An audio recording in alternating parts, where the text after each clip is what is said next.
பாராளுமன்றத்தினுடைய மழைக்கால கூட்டத்தொடர் நடக்கிறது. நாளை முதல் தொடங்க இருக்கின்ற இந்த மழைக்கால கூட்டத்தொடரில் பேச வேண்டிய பொருள்கள் என்னென்ன, அரசாங்கம் இதற்கு பதில் சொல்லியாக வேண்டும் என்பது குறித்து திராவிட முன்னேற்றக் கழகத்தின் சார்பில் தலைவர் தளபதியாராகக்கூடிய கட்டளைக்கிணங்க நானும் தம்பி சிவா அவர்களும்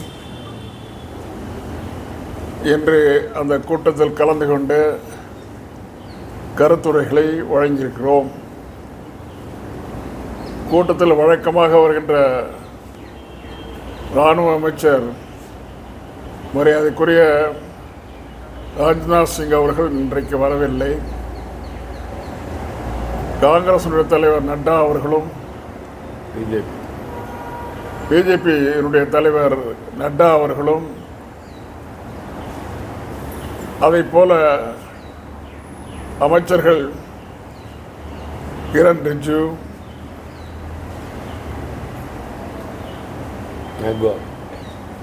மேக்வால், முருகன் ஆகியோர் இருந்து நடத்திய இந்த நிகழ்ச்சியில் பல்வேறு மிக முக்கியம் வாய்ந்த பிரேரணைகளை, கோரிக்கைகளை அந்த கோரிக்கைகள் அடிப்படையில் அரசாங்கம் பதில் சொல்ல வேண்டும் என்கிறது குறித்து பல கோரிக்கைகளை வைத்திருக்கிறோம்.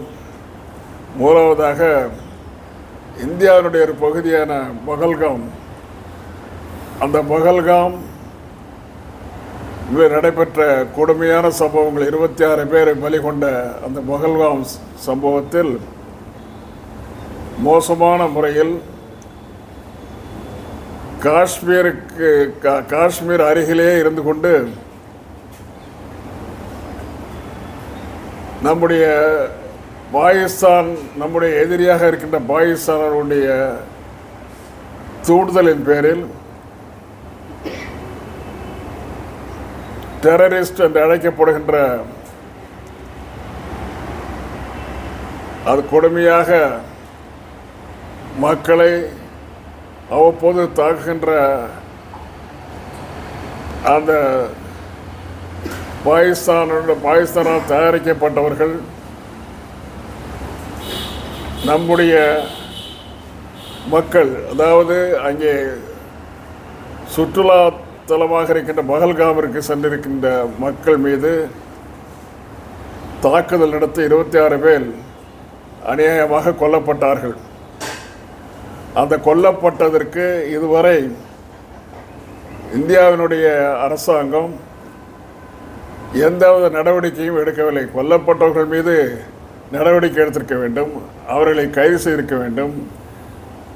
கைது செய்து மக்கள் முன்னிலையில் எல்லா இடத்திலும் நடைபெறுகின்ற விசாரணை நடைபெறுவது போல் நடந்திருக்க வேண்டும். நீதிமன்றங்களிலே நிறுத்திருக்க வேண்டும், இல்லைன்னா உரிய தண்டனை வழங்கப்பட்டிருக்க வேண்டும். இதெல்லாம் இல்லாமல் அந்த பகல்காம் நிகழ்வு முடிந்திருக்கிறது. அது தொடர்பாக அமெரிக்க குடியரசுத் தலைவர் டொனால்ட் ட்ரம்ப் அவர்கள் கருத்துக்களை சொல்லியிருக்கிறார். அவர் சொன்ன கருத்து என்னவென்றால் மிக மிக மோசமான ஒரு கருத்து. இந்தியாவும் பாகிஸ்தானும் நான் சொல்லியதற்கிணங்க அவர்கள் சீஸ்ஃபயர் போர் நிறுத்த ஒப்பந்தத்தை செய்து கொண்டார்கள். நான் சொல்லியிருக்காவிட்டால் அது நடந்திருக்காது என்கின்ற அளவில் அவர்கள் சீஸ்ஃபயர் போர் நிறுத்தம் என்னால் தான் ஏற்பட்டது என்று அவர் சொல்லியிருக்கிறார். அதைவிட மிக மோசமாக அவர் சொல்லியிருப்பது இந்தியாவினுடைய 5 ஜெட் விமானங்கள் சுட்டு வீழ்த்தப்பட்டிருக்கிறது என்று சொல்லியிருக்கிறார். இதையெல்லாம் கேட்டுக்கொண்டு நம்முடைய பிரதமர் அவர்கள் எந்தவித பதிலும் அவருக்கும் அளிக்கவில்லை, பாராளுமன்ற உறுப்பினர்களுக்கும் தெரிவிக்கவில்லை, மக்களுக்கும் தெரிவிக்கவில்லை. ஆக இப்படிப்பட்ட ஒரு தலைமை அமைச்சர், பிரதம மந்திரி நம்முடைய நாட்டிலே இன்றைக்கு என்ன நடந்தாலும் கேட்காதிருக்கின்ற ஒரு பிரதமர் நமக்கு கிடைத்திருக்கிறார் என்பதை மிகவும் கவலையோடு நாங்கள் தெரிவித்துக் கொள்ள விரும்புகிறோம். அது மட்டுமல்ல, பிரதமர் அவைக்கு இதற்கு பதில் சொல்ல வேண்டும், இதற்கு விளக்கம் அளிக்க வேண்டும் என்று தெளிவாக சொல்லியிருக்கிறோம். அப்படிப்பட்ட நிகழ்வு நாளை முதல் அவர் அளிக்காவிட்டால் அதற்காக பாராளுமன்றத்தை முடக்கினாலும் அவர் சந்தேகப்பட வேண்டிய அவசியமில்லை. அந்த அளவுக்கு மிகவும் மோசமான விளைவுகளை ஏற்படுத்தியிருக்கிறது. அது மோசமாக, இதை விட மோசமாக ஒன்று 260 பேர் கொல்லப்பட்டிருக்கிறாங்க. ஏர் கிராஷில் 260 பேர் கொல்லப்பட்டிருக்கிறார்கள். அது தவிர அந்த விமானத்தில் பணியில் இருந்தவர்கள் 12 பேருக்கு மேல் கொல்லப்பட்டிருக்கிறார்கள். இவ்வளவு பேர் கொல்லப்பட்ட பிறகு இதுவரை 30 நாளைக்கு மேலே ஆயிடுச்சு. எப்படி நடந்ததுன்னு யாருக்கும் தெரியாது. ஒரு அறிக்கை வந்துருக்குது. அந்த அறிக்கையில் முன்னுக்கு பின்ன முரணாக இருக்குது. அந்த அறிக்கையை பப்ளிக் அக்கௌண்ட்ஸ் கமிட்டியில் வச்சாங்க. முதல் அறிக்கை வச்சாங்க, 2வது அறிக்கை இது வரைக்கும் வரல. ஸோ 2வது அறிக்கை ஏன் வராமல் இருக்கிறது குறித்து இன்னும் சந்தேகமாக இருக்குது. எல்லாருக்கும் மக்களுக்கு சந்தேகமாக இருக்கிறது. அந்த ஃப்ளைட்டை ஓட்டுற நிறுவனத்தில் இருக்கிறவங்களுக்கு ஏன் வைக்கலை, எதுக்கு வைக்கலை, எதனால் நடந்ததுன்னு அவங்களுக்கு தெரியும். ஆனால் நமக்கு பொதுமக்களுக்கு தெரிவிக்கப்படலை, பாராளுமன்ற உறுப்பினர்களும் தெரிவிக்கப்படலை. இந்த நிலையில் தான் பாராளுமன்றம் நாளைக்கு கூடுது. ஆக இப்படிப்பட்ட நிகழ்வுகள் குறித்து பாராளுமன்றத்தில் பேசணும். அதில் பிரதமர் பேசி பதில் சொல்லி ஆகணும் அப்படின்னு சொல்லியிருக்கோம். அப்புறம் special intensive revision of voter list பீகாரில் நடக்குது. ரொம்ப தீவிரமாக ஓட்டர் லிஸ்ட்டை ப்ரிப்பேர் பண்ணுறது பீகாரில் நடந்துகிட்ருக்குது. இப்படி நடக்கும்போது பல ஆயிரம் பேர் அந்த ரிசல்ட்டை பாதிக்கக்கூடிய அளவுக்கு அந்த அந்த ஸ்பெஷல் எஸ்ஐஆருங்கிறது அது நடந்துகிட்ருக்குது. இதை எதிர்கட்சிகளை ஒடுக்குவதற்கு, எதிர்கட்சிகள் வெற்றி பெறாமல் இருப்பதற்காக அவங்க செஞ்சுருக்கிற சூழ்ச்சி என்பதை நாங்கள் எதிர்கட்சிகள் கருதுகின்றன. இது பற்றியும் பாராளுமன்றத்தில் பேசணும்னு சொல்லியிருக்கோம். அதுபோல் கீழடி அகழ்வாய்வு நடந்துகிட்டு இருக்குது. அகழ்வாய்வு நடந்து அதற்கு என்ன நடந்தது அப்படிங்கிறதுக்கு அறிக்கை கொடுத்துருக்காரு. அமர்நாத் ஒரு அறிக்கை கொடுத்துருக்காரு. அறிக்கை கொடுத்தது நியாயமாக தமிழகத்தில் கீழடி போன்ற இடங்களில் தோண்டி எடுக்கப்பட்ட அந்த ஆய்வுகளிலிருந்து கண்டுபிடிக்கப்பட்ட இரும்பு தாதுகளில் பொருள்களே கிடச்சிருக்குது. இந்த இரும்பு பொருட்கள் 5300 ஆண்டுகளுக்கு முன்னாலேயே அந்த இரும்பு பொருட்கள் தமிழ்நாட்டில் இருந்திருக்குது அப்படிங்கிறது கண்டுபிடிக்கிறது ஆதாரம். அந்த ஆதாரத்தை எக்ஸ்பர்ட் ஒப்பீனியனில் அவரே அந்த ஆராய்ச்சியை நடத்திருக்கிறார் அமர்நாத். அந்த அறிக்கை கொடுக்கப்பட்ட பிறகும் இந்திய அரசு இது வரைக்கும் அதை வெளியிடலாம். மக்கள் பார்வைக்கும் வரல. அது பாராளுமன்ற உறுப்பினர்களுக்கும் முன்னாலேயே அது வைக்கப்படலை. அதே போலவே டீலிமிட்டேஷன் இப்போ தொடர்ந்து நடக்கிறதுக்கு உள்ள ஆரம்ப காலகட்டம் 2026 நடக்கணும். அதுக்குள்ளே ஆரம்பகட்ட பணிகள்லாம் நடந்துகிட்டு இருக்குது. இந்த டீலிமிட்டேஷன் நடந்ததுன்னா நம்முடைய தென்னிந்தியாவில் யார் பர்த் கண்ட்ரோல் இந்த முறைப்படி நடத்துனாங்களோ அவங்களுக்கெல்லாம் அவங்களுடைய பாராளுமன்ற உறுப்பினருடைய நம்பர் குறைஞ்சிரும். அப்படி குறைஞ்சினா 4 ஸ்டேட் 5 ஸ்டேட்டு பாதிக்கப்படும். அது அது மாதிரி அதை நீங்கள் செய்யக்கூடாது அப்படின்னு சொல்லியிருக்கோம். அது முறைப்படி செய்யணும். பாராளுமன்ற உறுப்பினர்களுக்கு முன்னால் அது பேசப்பட்டு கலந்தால் யோசித்து எப்படி செய்யணுங்கிறத முறைப்படி செய்யணும்னு சொல்கிறோம். அதே போல் ஃபைனான்ஷியல் அசிஸ்டன்ஸ் முறைப்படி வழங்கப்படலை.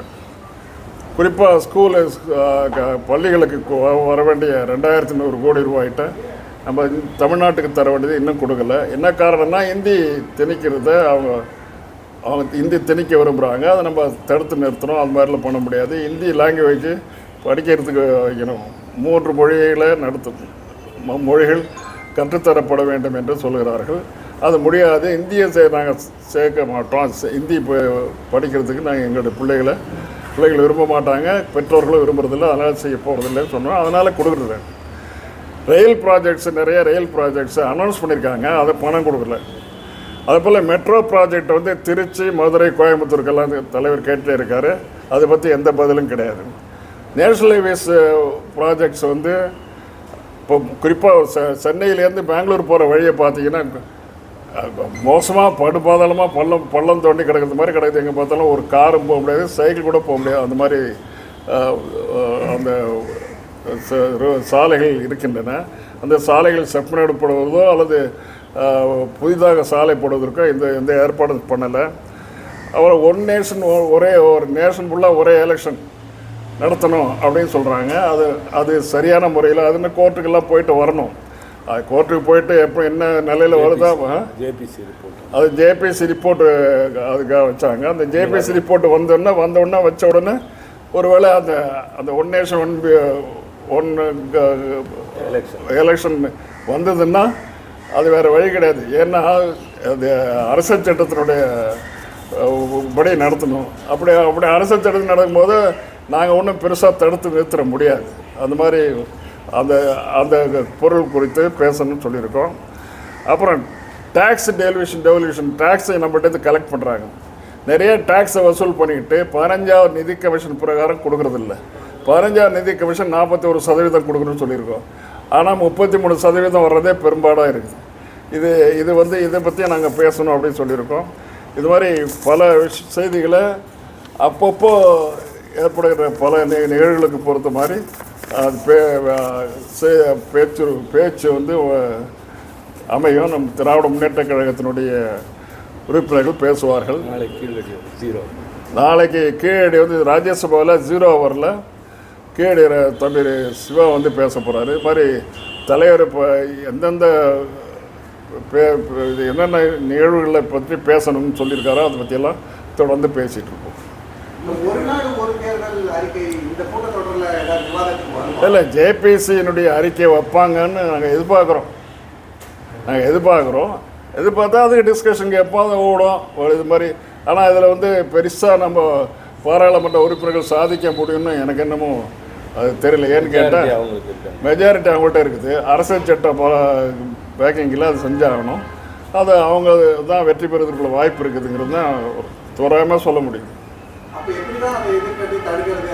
கோர்ட்டு செஞ்சால் தான் உண்டு.